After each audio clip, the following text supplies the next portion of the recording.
सलाम, नमस्कार, सत श्री अकाल। मैं आज आपके सामने फिर उपस्थित हुआ हूँ, हाजिर हुआ हूँ आपकी खिदमत के लिए। हर एक दिन आज जब भी आप पेपर देखते हैं तो उसमें नज़र आता है इज़राइल फ़िलिस्तीन की जंग के बारे में।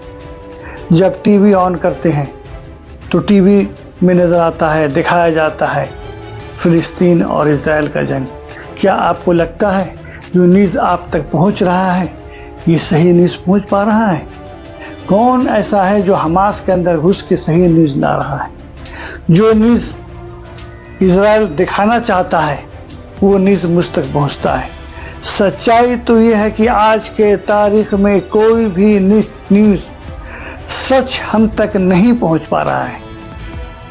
वो छठ के न्यूज़ पहुंचता हमारे पास, वो न्यूज़ जो इज़राइल दिखाना चाहता है हम वही देख पाते हैं, क्योंकि वहाँ इंटरनेट बंद है। कोई जरिया माध्यम नहीं है कि हमारे तक वो सारी न्यूज़ पहुंच सके। वही न्यूज़ पहुंच रहा है जो न्यूज़ इज़राइल हमें दिखाना चाहता है। सेकंड वर्ल्ड वॉर के बाद यूएन का गठन हुआ। ब्रिटेन ने फ़िलिस्तीन का मामला, उसका विवाद यूएन के हवाले कर दिया। यूएन ने फ़िलिस्तीन को 1947 ईस्वी में 2 हिस्सों में बांट दिया। 45% हिस्सा फ़िलिस्तीन को दिया गया, लेकिन फ़िलिस्तीन इस बंटवारे को मानने से इनकार कर दिया। उन्होंने नहीं माना, लेकिन इज़राइल ने बहुत चालाकी के साथ लगातार जो हिस्सा फ़िलिस्तीन का था उस हिस्से पर कब्जा करता रहा और फ़िलिस्तीनियों पर जुल्म और अत्याचार करता रहा, उनके मकानों को तोड़ता रहा। यहाँ तक कि 1949 से 67 के बीच में करीब करीब फ़िलिस्तीन का 15% हिस्सा अपने कब्जे में कर लिया। 1949 से 67 के बीच में करीब 1,35,000 फ़िलिस्तीनी मारे गए। बहुत सारे लोग कैद में अभी तक हैं। ये सिलसिला इज़राइल का जारी रहा और अब के डेट में फ़िलिस्तीन मात्र 12% ही बचा है। आहिस्ता आहिस्ता इज़राइल फ़िलिस्तीनियों पर हर दिन जुल्म करता रहा, उन्हें मारता था और उनकी ज़मीन, उनके मकान को कब्जा करता था। अभी भी करीब करीब 35 से 40 लाख लोग, फ़िलिस्तीनी लोग दूसरे मुल्कों में रिफ्यूजी के तौर पर रहते हैं। इस सब को देखते हुए हमास ने नाम का एक पार्टी का गठन हुआ जो गाज़ा में है। गाज़ा का हिस्सा बहुत सारा कट के छोटा सा हिस्सा बच गया जो करीब 8 से 10 किलोमीटर चौड़ाई है और 45 किलोमीटर लंबाई में है। इसमें करीब 25 लाख लोग रहते हैं। हमास 1987 ईस्वी में वजूद में आया और इन्होंने आज़ादी के लिए इज़राइल से संघर्ष करता रहा और आज तक संघर्ष कर रहा है। हमास एक पॉलिटिकल पार्टी है जो लगातार 2007 से जीतते आ रही है और उसकी हुकूमत है फ़िलिस्तीन में। ये लगातार जंग में है, अपने आज़ादी के जंग में है। ये संघर्ष कर रही है पार्टी और अपने देश को आज़ाद कराने के लिए लगातार इज़राइल से लोहा ले रही है।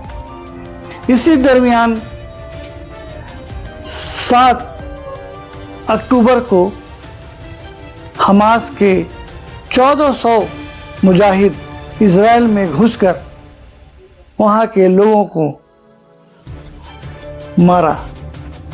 लेकिन इसका ऐसा मतलब नहीं है कि मैं हमास को क्लीन चिट दे दूं। अगर उसने बेकसूर इंसान को मारा है, औरतों को मारा है, जो इज़राइल के सिपाही नहीं है, मिलिट्री नहीं है, फौज नहीं है, तो मैं इस पर क्लीन चिट नहीं दूंगा। मैं कभी नहीं दूंगा, ना इस्लाम देता है ना मैं दूंगा। लेकिन इसका मतलब ये नहीं है कि हमास एक आतंकवादी है।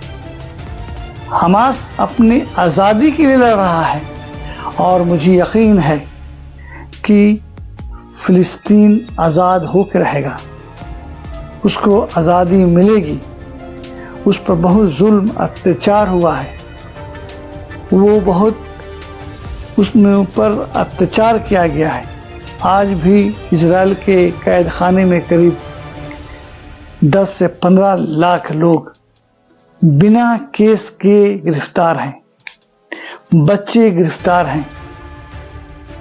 आज जो ये जंग चल रही है, एक बात मैं ये साफ तौर पर बोल देता हूँ, अगर ये जंग चल रही है, ये अगर शांति नहीं हुआ, जंग नहीं रुका, तो ये जंग बहुत बड़ा रुख अख्तियार कर लेगा और हो सकता है ये थर्ड वर्ल्ड वार भी शुरू हो जाए। याद कर लीजिए, जो लोग बच्चे शहीद हो रहे हैं, मारे जा रहे हैं, इस सारे खून का इल्ज़ाम अमेरिका के ऊपर है कि उन्होंने बिट्टो लगाया और जंग को रोकने नहीं दिया।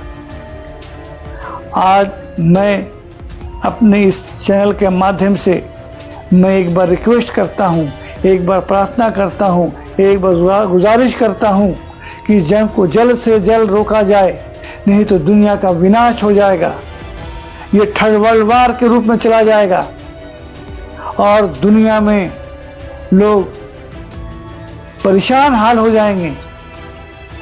और इस परेशानी से बचने के लिए, इस वर्ल्ड वार से बचने के लिए, इस खून खराबा से बचने के लिए सबको मिल के काम करना चाहिए, क्योंकि वो हमास के नाम पर निहत्थे को मार रहा है, हमास के नाम पर मासूम बच्चे को मार रहा है, हमास के नाम पर इंसानियत को मार रहा है।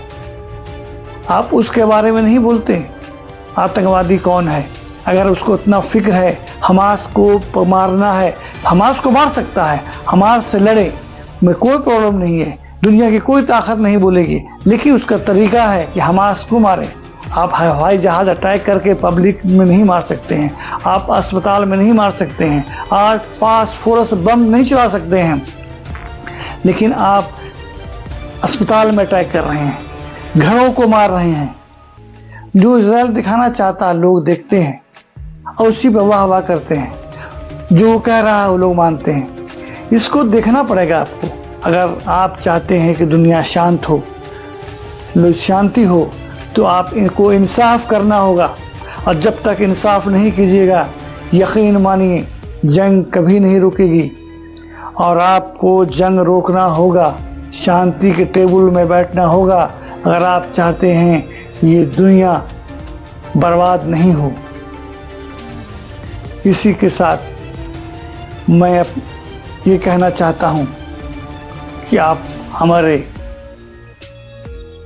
न्यूज़ चैनल देखते रहिए, और मेरी बात आपको अच्छी लगी तो लोगों तक शेयर ज़रूर कीजिए, और मुझसे जुड़िए, आप सब्सक्राइब करें और इस न्यूज़ को सुनिए और